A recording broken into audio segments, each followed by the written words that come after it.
Hallo, good Woch. Gute Is Woche. Motzei Shabbos. It's the Yortzeit. It was the Yortzeit of Reb Shaile Kerestire. Reb Shaile Kerestire is famous for two things.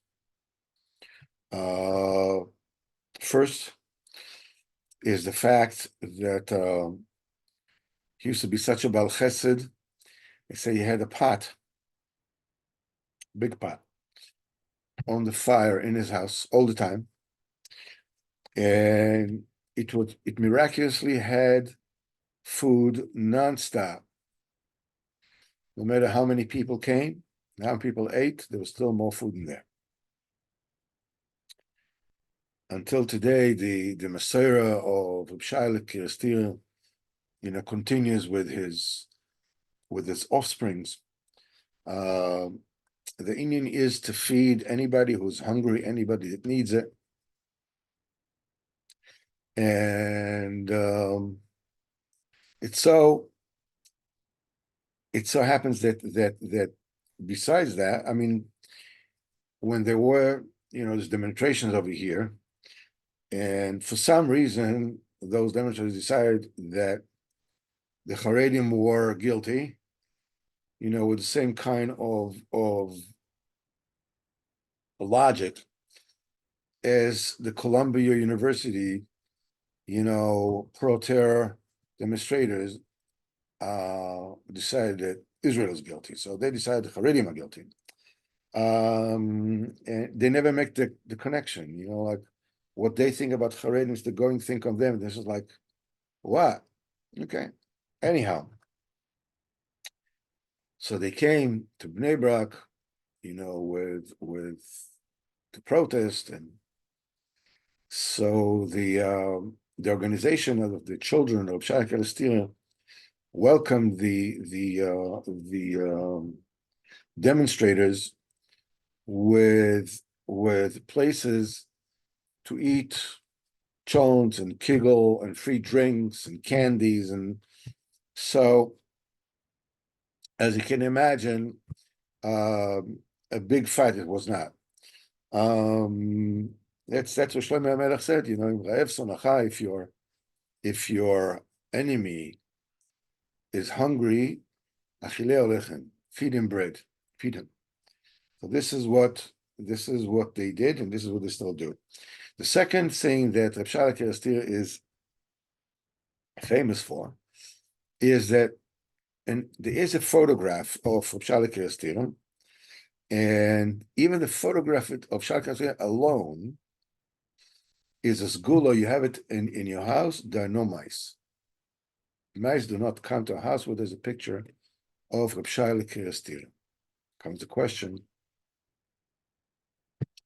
what's it got to do with anything? But I heard this Thursday, and I'll tell you about the story day next, that one of the birds that are non-kosher is a stork, and in Lashon Kodesh is chasido. So Rasha says, why is it called chasido? He says, "Sha'oisa chesed im chavrosea." He does chesed with her friends. So there are various words about this. They say that the biggest Rishonim, the Gemara says, are the mice. Why? When a mouse finds a cache of food by a farmer, where it is, it calls all its buddies, all its friends. It's called a big Rosa. Why on the Hasidah you call a Chassid, you call her, Balas Chesed, that, it does Chesed with its buddies, while the mouse that does the same thing, you call her Rasha. So the answer is the Hasidah gives to its friends of its own. the mice call its body to eat of somebody else's. And it doesn't give up his own, it gives somebody else's. So he's called a Rasha and the Hasidah is called a Hasidah. So I believe the Ger Rebbe asked, so if the Hasidah is such tzaddik, of a bird, why is it non-kosher? And he answered, it does chesed with its friends, but only with its birds of feather. It doesn't do chesed with others as well, only with its own clique, its own community.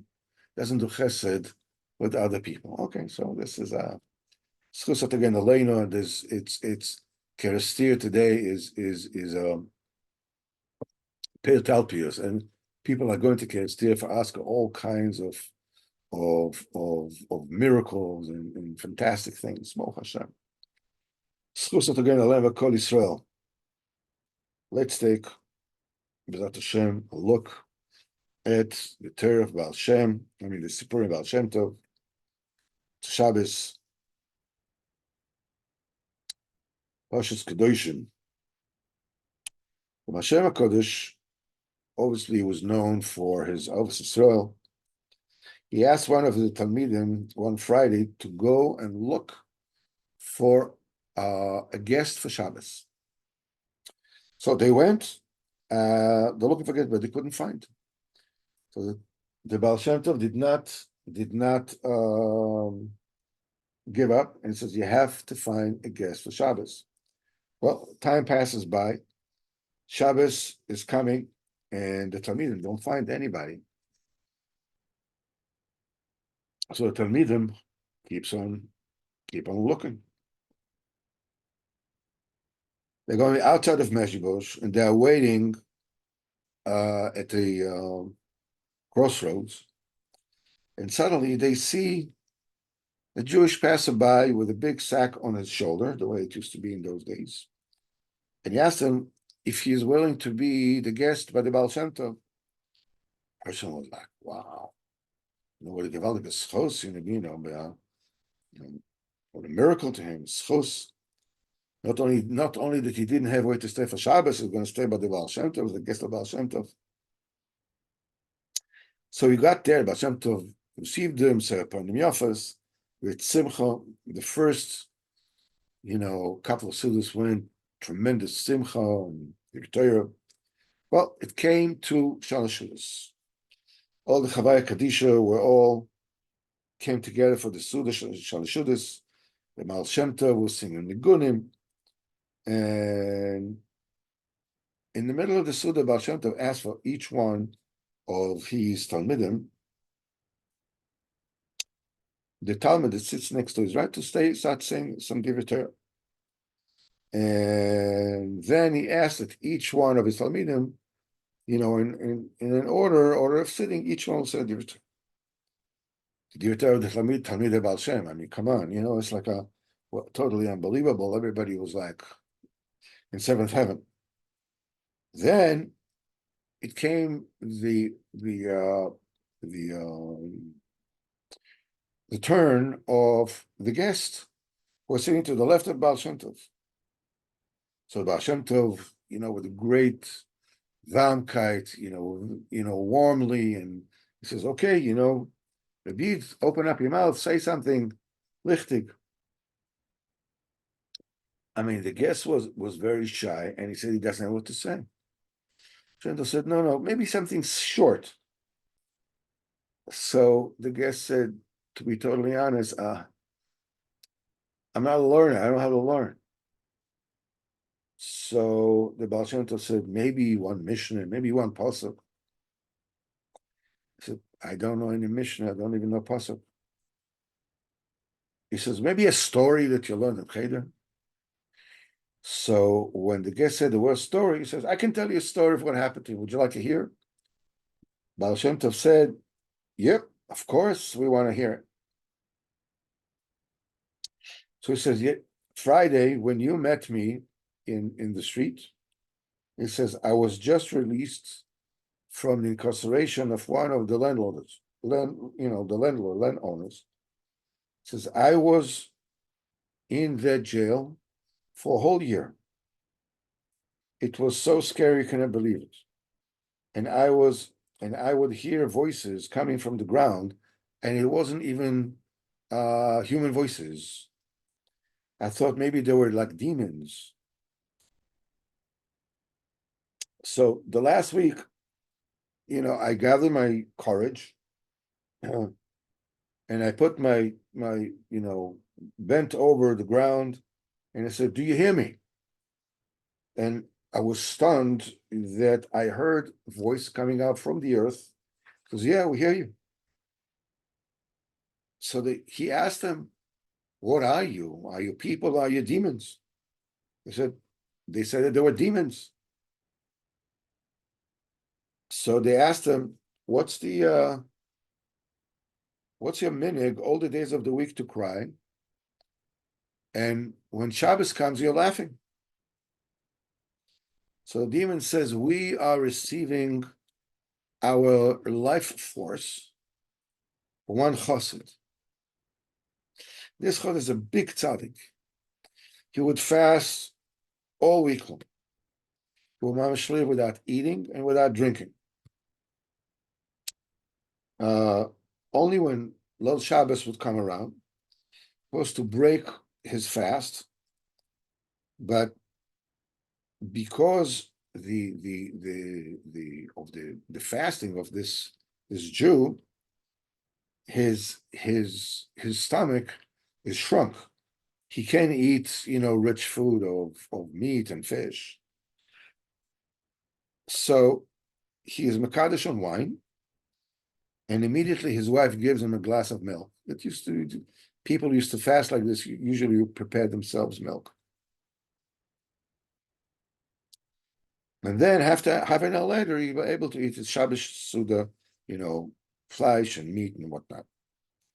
He says, and we are very much afraid, the demons say, that this tzaddik, he's such a huge tzaddik, that our sustenance will be denied.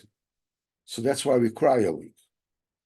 So in Leil Shabbos, we do absolutely everything to put an argument between him and his wife.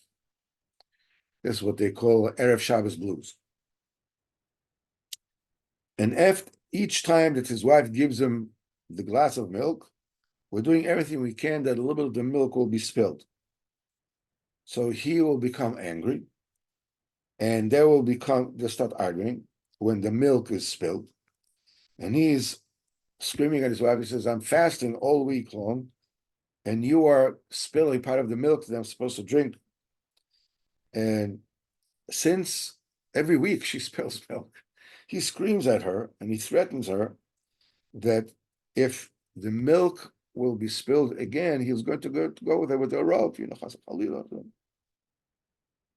And all week long we are worried, said the demons, that maybe we won't be able to be matzliach to spill the milk.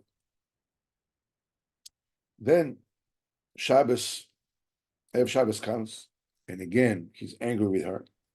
So we know that we have succeeded, and it's a big simcha for us. Because from this argument of this tzaddik that has fasted all week long, and his wife, we make his wife spill the milk, or some of the milk, becomes a big argument, and it's a big avera of shlom bayis, and that's our highest, that's our life force.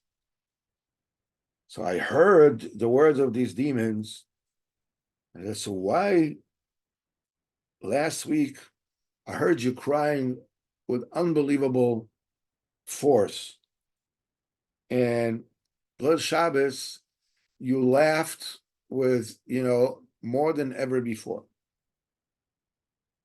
So demon said that this week there was a big danger for us, because this chassid decided he's going to do tshuva and stop arguing with his wife and pater her from this duty of having to give him milk. He decided he is going to prepare the milk by himself, before Shabbos, and put it in the cupboard be ready for Shabbos. So let Shabbos, he will take it himself. He won't have any reason to be angry with his wife. And that's why B'ezrat Hashem, Shabbos will go on, with a good atmosphere, happy and everything. So, Taka, Friday, he prepared himself a glass of milk, put it in the cabinet, in the cupboard, and he finished the Achon for Shabbos, went to Torah Mikveh, went to Shul, and davened. His wife did the same thing. In the middle, she heard from the window of her house that they're selling woods, firewoods, half price. So she was looking for her wallet quickly. In the meantime, the wood merchants kept on dropping the prices more and more until they came to a quarter of the price. And they already came to our household, they knocked on the door, that says, come quickly. So she opened that cupboard where her purse was. And when she opened the cupboard, the glass of milk fell down and the glass was broken. Obviously, the milk was spilled. Leil Shabbos comes, the Chosed comes from Shul, happy. This Shabbos is going to be no argument, only peace and love between them. Shalom Aleichem, Kiddush on the wine. He opened the cupboard to take out the glass of milk, and he's not there anymore. He saw that everything spilled. Turns to his wife and says, "What happened to the milk?" So his wife started, apologizing, like stuttering, but that was the straw that broke the camel's back. He couldn't take this anymore. He became so angry, and he says, "Now everything is clear. It's clear that you spilled the milk b'chavon, on purpose. Until now, I had a suffix. Maybe, maybe not. Maybe you're not. It's not your fault.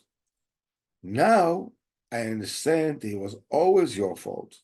You always did it b'chavona, b'chavona, on purpose. On Sunday, we're going to the Rav, to get a divorce." All week long, we were working so hard. We were crying. We had no idea how on earth are we going to get over the plans of the tzaddik to save himself from quarreling with his wife. But out of this huge success that we had, we laughed and we laughed and we laughed and we could not stop laughing. Because we were successful in our quest, to keep surviving. And the guest finished the story. The Baal Shem Tov said his nigunim and became night, came as a Shabbos. Once the Shabbos came, the Baal Shem Tov, said, to bring light to the Besmedrash, and they notice that the student that was sitting right next to Baal Shem HaKadosh has fainted. The story of the guest touched him very deeply. It was found out that this chassid, this is the tzaddik upon whom the story was about.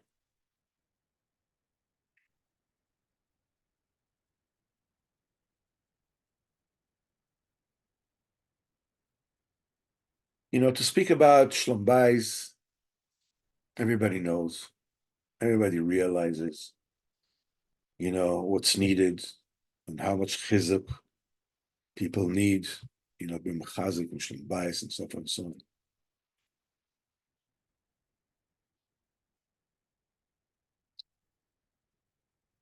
But behind it, I'm not talking about the specific story that we're talking about. I mean, these are tzaddikim that it's not, it's not in our league, to start saying this and saying that about them. But there is something which is probably I would say probably the biggest lesson that a person can learn in his life.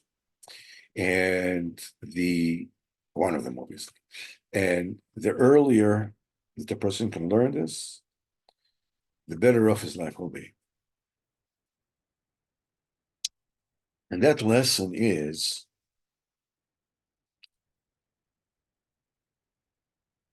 other people are who they are.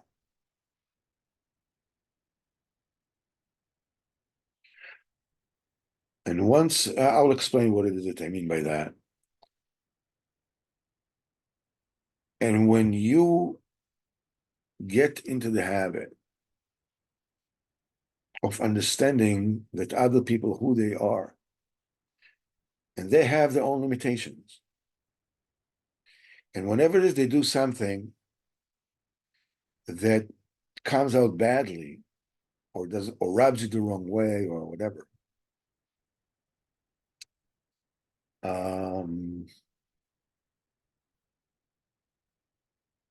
when a person is in the process, in the middle of his life, gets upset, how come my wife behaved this way, that person behaved that way, and he did this and he did that. It's not fair, it's not right, and it keeps on happening, and so forth and so on. At a certain point in time, the realization comes down, the other person does what he or she can. That's who they are. So people look for all kinds of psychological reasons why they did or didn't do whatever it is. Okay, that's a shame, right? They'll be able to find and clear and daven for it, whatever. But the thing is that when you are able to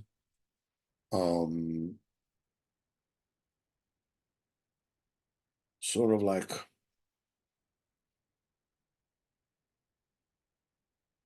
come to terms that other people are who they are and they're not able to behave differently. Sometimes yes, sometimes a little this way, some a little that way, but basically they are who they are. Warts and all, good stuff and all. This is who they are. When you do this, when you are able to realize that other people are who they are, you'll be able to take the next step and realize that you too are who you are. What does it mean? What does it mean that I'm allowed to do a beres? No, some people are like naturally sad. They feel that they are forever sad, that they're no good, or they're guilty, or whatever it is they're going to do is going to end in tears. Some people are anxious. They're afraid to lose control. So they command everybody around and everything. Getting angry. People are, it's one of very famous means of control because of the fear of losing control. By commanding everybody, it's double the decisiveness and force that is actually needed. Because you're afraid maybe they won't listen. And it becomes like a power struggle, whatever it is. But the point is that you keep on keeping on.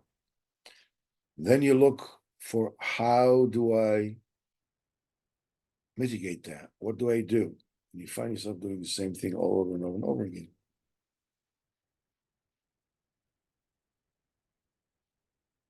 One of the things that perpetuates the feeling of guilt or the feeling of anxiety or the feeling of fear of losing control or whatever it is the fact that underneath it, there is a certain kind of a lump that feels like I'm very bad for doing this. I really should stop doing this. And I don't stop doing this. And I keep on keeping on. And my life is like one long saga of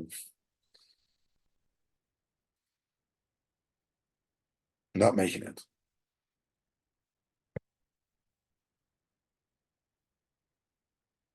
Maybe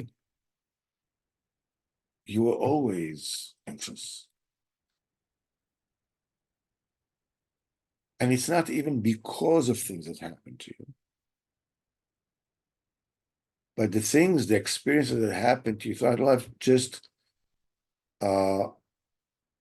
affirmed for you that this is the way you are, that you are anxious for a reason, that you feel guilty. Here, you make yourself do something that you're guilty so you can be justified feeling guilty, so forth and so on. But ultimately, once you are able to accept more and more that other people are who they are, you'll be able to come down with the acceptance that you are who you are. You're always sad, or you're always anxious, or you're always fearful, or you always fear losing control, or you always feel like, going through life is like biting on a bitter almond, or whatever it is.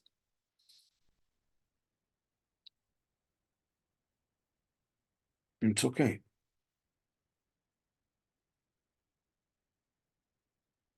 The Baruch Hu made me who I am. He put me through whatever experiences that came through my life, whatever it is. And this is the zero line. This is who I am. That's the way I always was. And probably will be maybe the minute you are able to zero out, understand that this is who I am. I'm anxious. I feel guilty. I feel, put down. I feel unappreciated.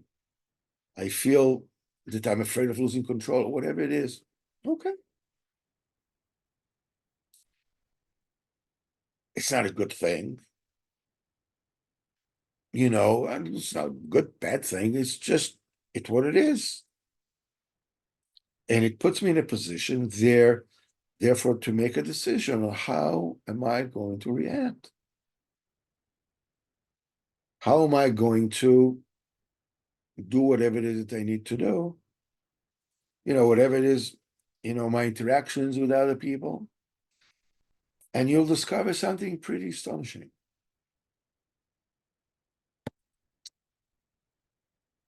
It becomes a lot easier not to behave in accordance, with all this anger behind it, all the humiliation behind it, all the guilt behind it, all the fearfulness behind it. Because you have accepted that that's your starting position. Why is it helpful? I mean, I'm still sad, I'm still fearful, I'm still anxious, whatever. The answer is,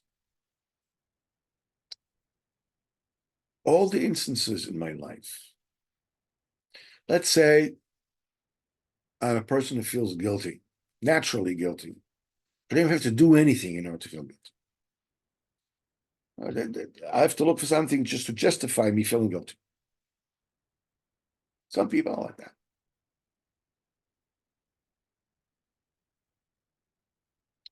Every happenstance in my life, every occurrence, every episode in my life in which that particular opinion or that particular self-perception, self-image has been confirmed, has built up a load of anger, of resentment, in me. I mean, why do I have to feel guilty? Again, I feel guilty, and it keeps on growing. So when something happens and I act on it again, I feel a flood of all the impact of all those instances in my life in which I was proven that I was guilty and I'm no good and I'm humiliated and unappreciated or not worthy or appreciated, whatever the case may be. The minute that you level the playing field, so this is my pre-programming. I'm anxious, or I'm feeling guilty. I don't know. Maybe I'm guilty from previous Gilgulim. I don't know. What happens is that the whole equilibrium changes. Okay, that's my natural state.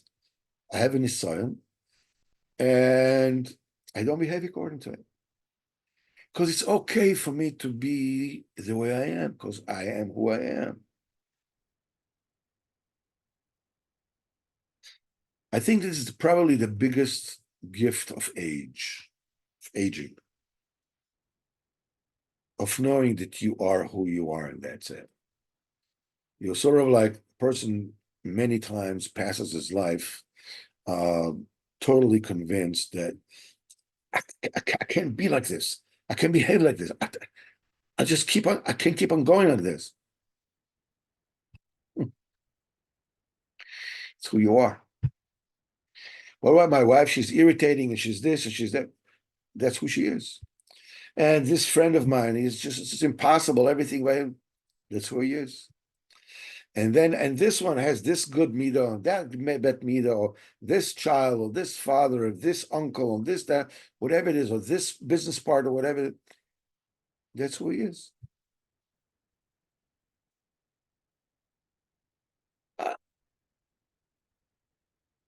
It doesn't make him into an angel, like, okay, absolves him or her from all responsibility.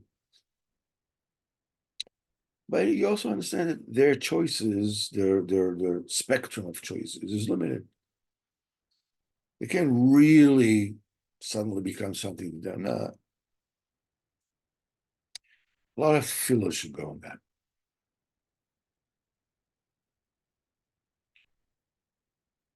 Especially with a wife. A wife is so close to a person, it almost seems like, they're one, a person and his wife are one thing. So everything that she does, everything the husband does, either it makes me feel upset and humiliated or whatever it is, or rubs me the wrong way, whatever it is, and therefore she's at fault and she's bad and she's whatever it is. If I accept that he or she is who they are, it doesn't make it a lot more pleasant, but it shines. It's not the end of the world. It's not that bad. Okay. Good things. It's very difficult to explain this particular phenomena in properly, because it's a certain kind of inner comprehension that the person has to sort of like, suddenly at a certain point in time, like that cognition, that realization just dawn on you from one moment to the next. Before, it was terrible, it was unbearable. And now, it's okay. And you can't even put your finger on what made from here to this. Feel us. Feel it. Let's take a quick look at Sichos Haran for this week. And here we go.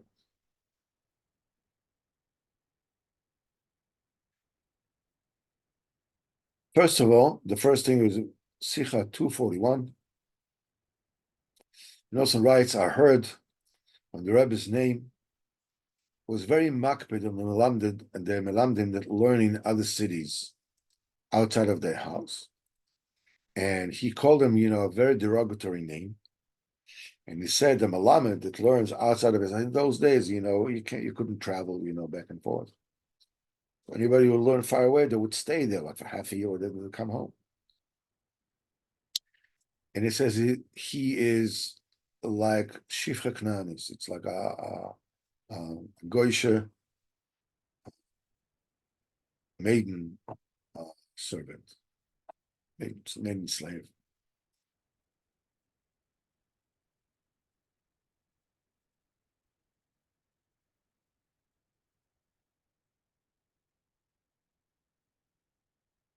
It seems like, what do you expect? People have to be melamdim.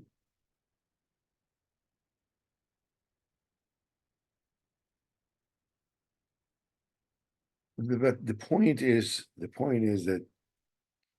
Rabbeinu said that you eat for nothing and you work for nothing. And the story that Rabbeinu said about this is that there was a wealthy person who was very, very generous. Anybody came to him, got, like Yotzat Pshara Kirastira was like coming to Pshara Kirastira, anything, whatever it is, no problem. And in his town, not far, there lived another rich person who was very, very stingy. And he wouldn't give him a piece of bread to him. So a poor person came to town.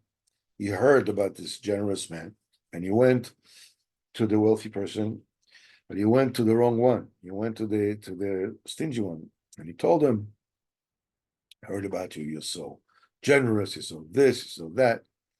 So that rich person understood exactly what the mistake was. But then don't worry about it. I'll give you to eat whatever it is that you want. But first of all, I want you to work a little bit. And he gave him some chores to do, split wood, draw water, from the well, whatever it is. And he worked a few hours, became really tired.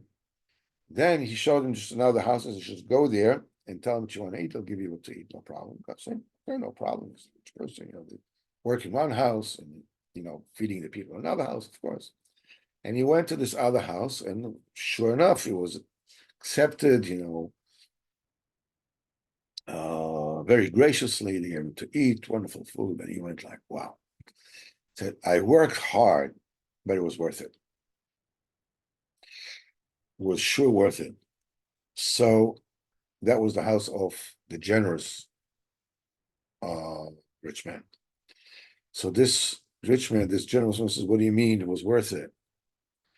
So he said, I worked very hard. I was told by the rich man, he told me, I'll work and I'll get to eat, and Baruch Hashem, was a gewaldige meal, this, baked salmon, whatever it is, chicken, potatoes, salmon. So the wealthy man smiles and tells him,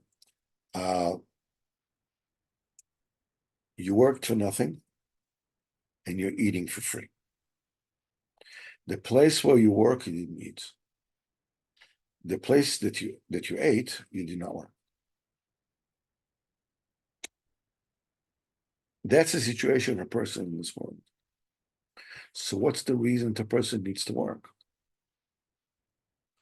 A person needs to do the ishtadlus that he needs to do in order for him to have a bechira, that he'll be able to think that the might of my hand enabled me to eat and become rich and everything.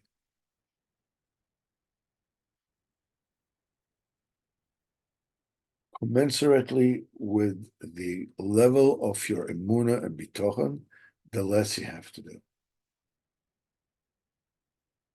Shmuel Isaac, the big tongue of Rabbeinu, his wife came to Rabbeinu complaining that Shmuel Isaac doesn't bring home any parnasa. Shmuel Isaac was a tzaddik. It's like he was seeing a Leah Novi running. I said, his whole avodah was with neshamas of people that already passed away.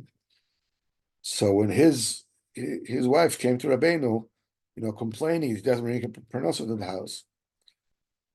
So Rabbeinu told him, listen, you have a seder. This is when you learn. This is when you daven. You should do a little bit of ishtadlus. So he came to Rabbeinu and said, you mean that? So Rabbeinu said, what I mean is, you should serve HaKadosh Baruch Hu without without stopping for like a blink of an eye. That's the truth.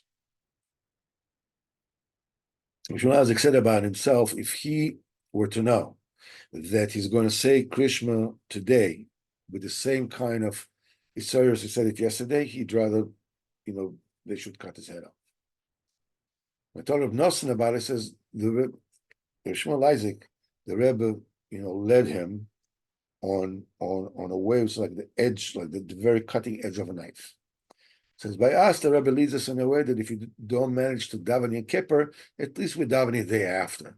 Shmuel Isaac had held on that level that for him, no ishtadlus whatsoever.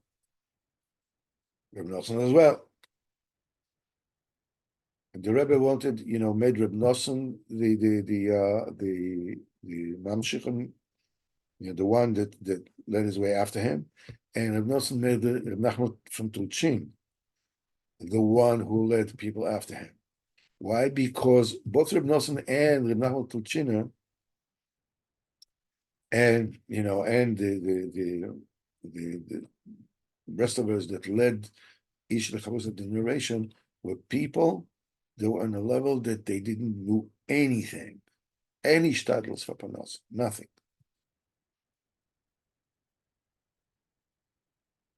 Rabbi Nachman's figured that he himself needs to do ishtadlus. His ishtadlus was he was carrying benches from shul to Chassan as a bringing back. This is what Rabbi Nachman's, who is a tzaddik of we can't even imagine the greatness of Rabbi Nachman. You have to do some kind of ishtadlus. But you have to understand 100% that your ishtadlus is just for nisoyan. That's it.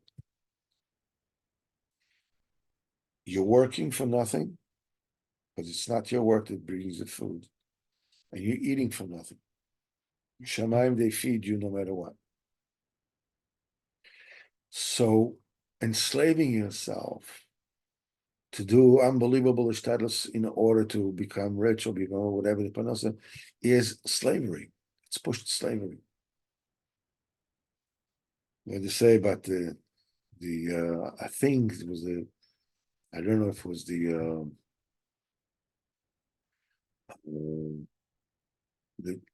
I don't know, it's different mayor from Vishnitz, I think, is the son of Rabbi Soel of Vishnitz.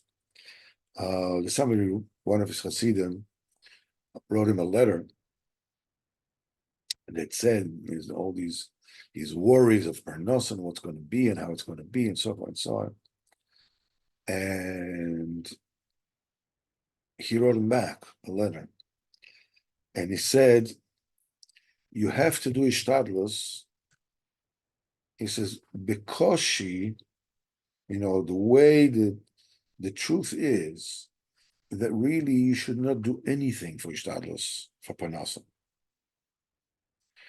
But let's say that, okay, Mishamayim, they already ordained that you should do ishtadlus, that you should do work.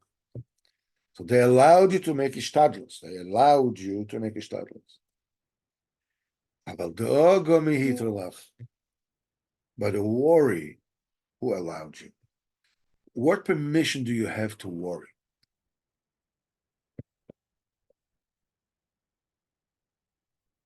Hashem will help us. We should not become slaves to our lack of bitochon, to our dimyonis. We should be able, Bezat Hashem, to accept ourselves for who we are.